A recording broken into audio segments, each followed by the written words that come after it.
Assalamualaikum warahmatullahi wabarakatuh. Alhamdulillahirabbil alamin. Innal hamdalillah nahmaduhu wa nasta'inuhu wa nastaghfiruh wa na'udzu bihi min shururi anfusina wa min sayyiati a'malina.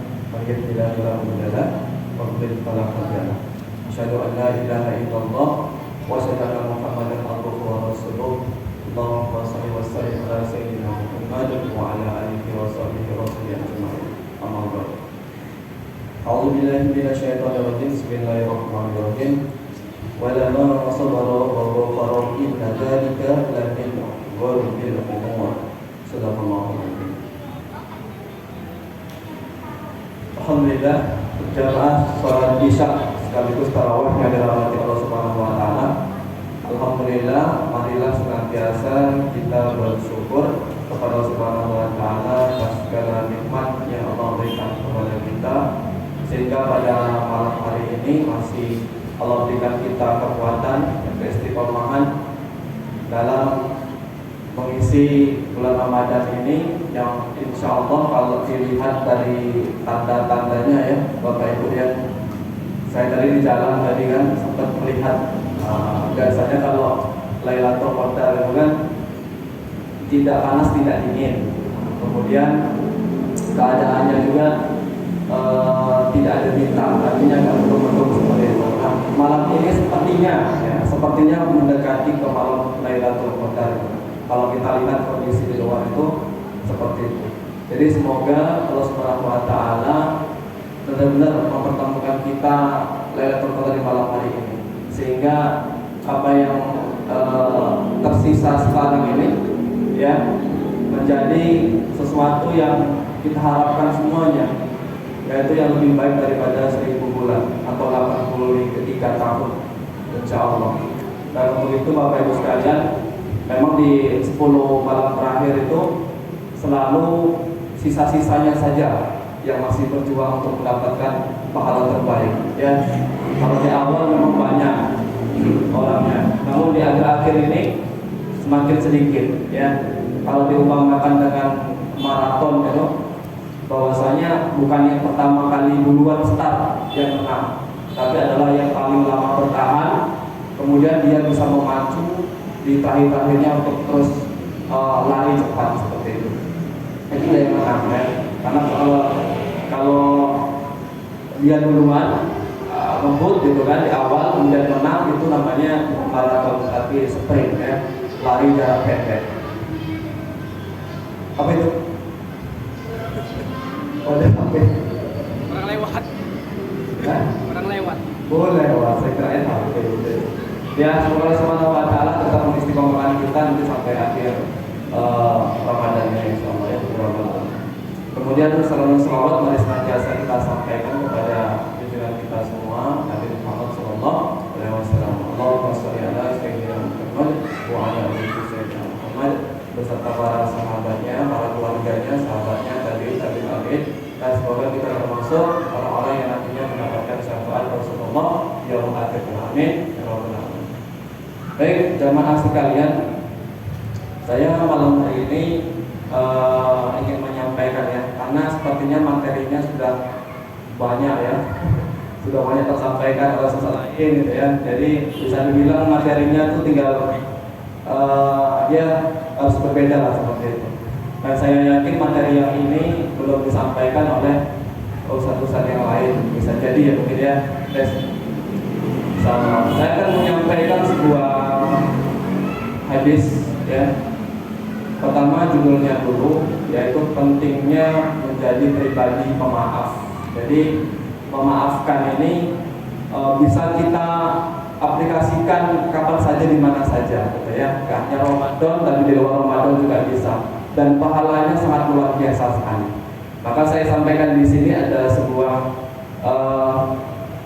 hadis qudsi. Ya, hadis qudsi itu adalah perkataan Allah yang disampaikan oleh Nabi Muhammad dengan bahasanya Nabi Muhammad, seperti itu. Berbeda dengan firman Allah atau wahyu. Kalau wahyu itu perkataan Allah yang disampaikan oleh Rasulullah ya, sesuai dengan apa yang dikatakan oleh Allah. Nah, seperti itu. Kalau hadis qudsi ini adalah perkataan Allah Subhanahu wa taala yang disampaikan sesuai dengan bahasa dialek Rasulullah sendiri ya. Maka karena hadisnya panjang saya bacakan supaya nanti tidak ada yang tertinggal seperti itu. Hadis kursi ini diriwayatkan oleh Imam Al-Hakim dengan sanad yang sahih. Dikisahkan pada suatu hari Rasulullah SAW sedang berkumpul dengan para sahabatnya. Di tengah perbincangan dengan para sahabat, tiba-tiba Rasulullah SAW menangis dan kemudian tertawa ringan sampai terlihat di depannya.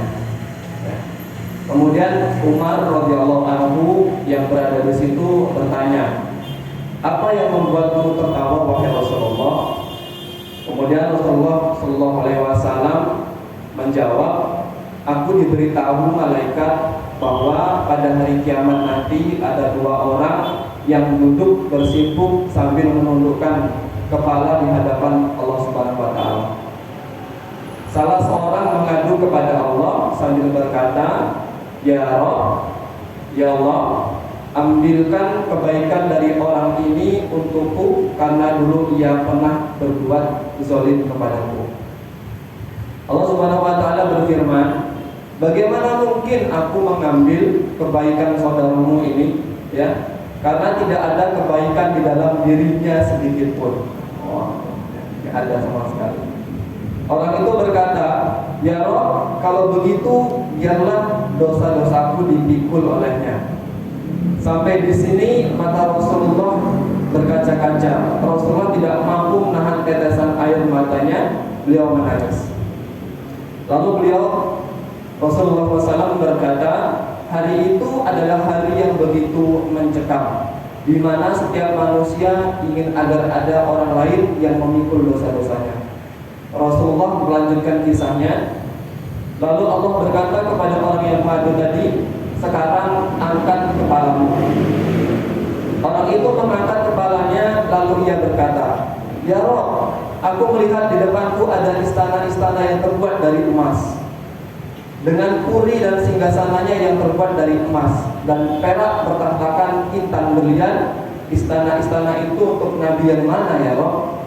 Untuk orang yang sidik yang mana ya Rabb? Untuk syuhada yang mana ya Rabb?"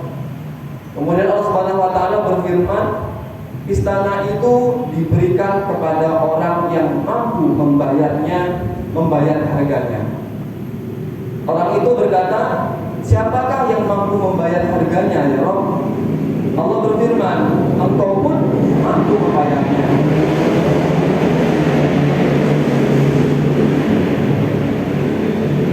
Jadi orang itu berkata, "Siapakah yang mampu membayar harganya ya Rabb?"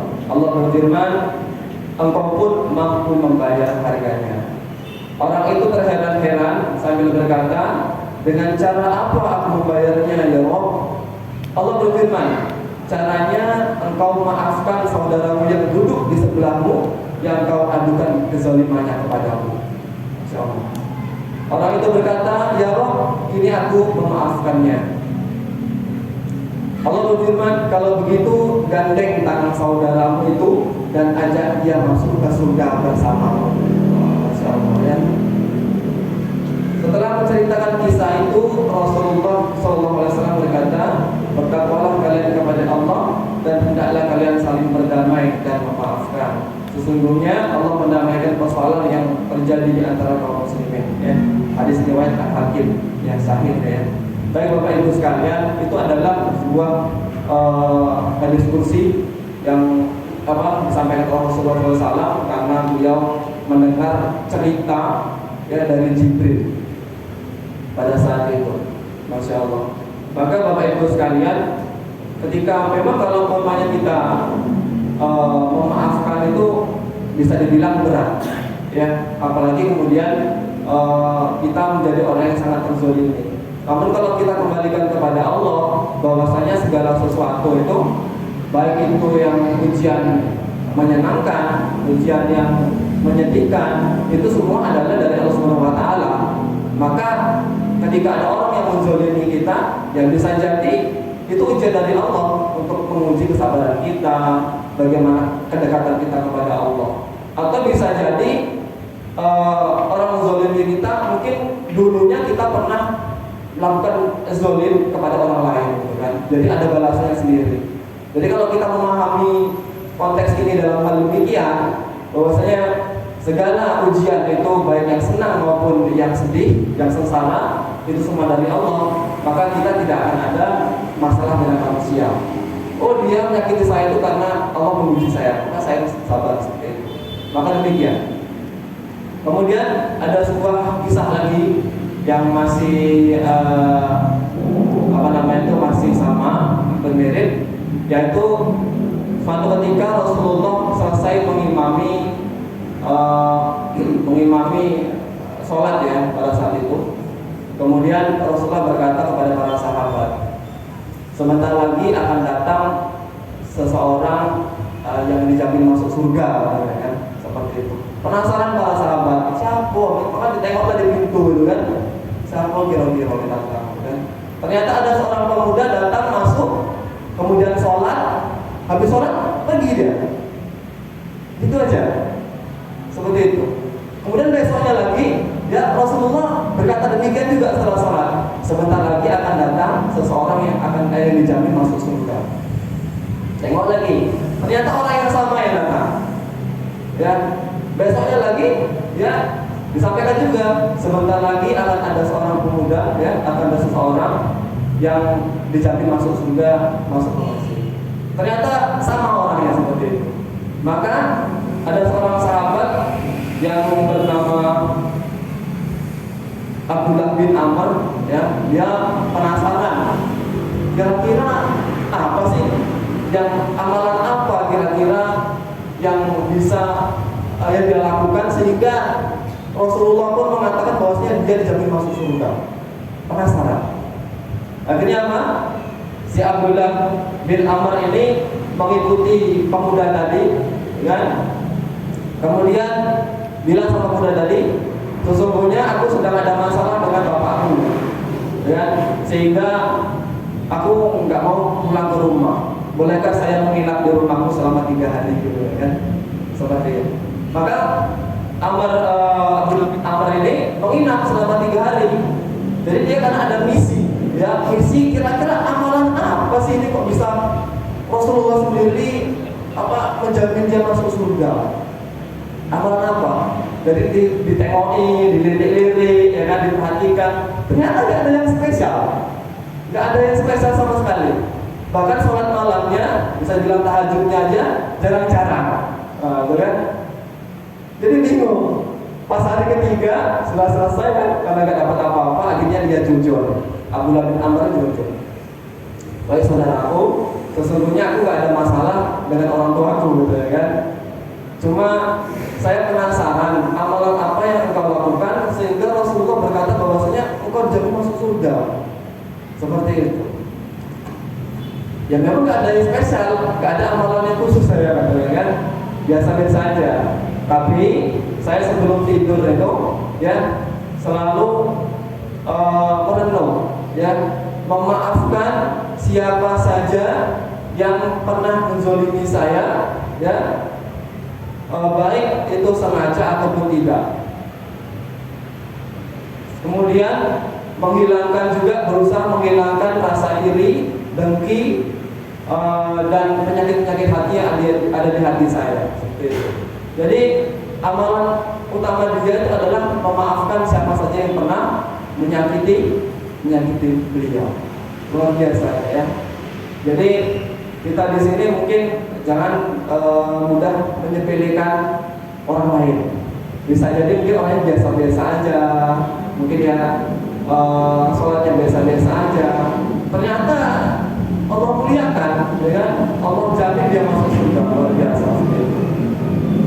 Nah, maka dari 2 kisah ini, ya, bisa diambil kesimpulan bahwasanya mari kita menjadi pribadi-pribadi yang maaf. Sebagaimana yang Allah sampaikan dalam surat As-Surah ayat 43 yang di awal tadi saya sebutkan. A'udzubillahi minasyaitonir rajim. Bismillahirrahmanirrahim. Walamma sabara wa ghafara inna dzalika lamin azmil umur. Yang artinya Tetapi barang siapa yang bersabar dan memaafkan, sungguh yang demikian itu termasuk perbuatan yang mulia. Masya Allah ya.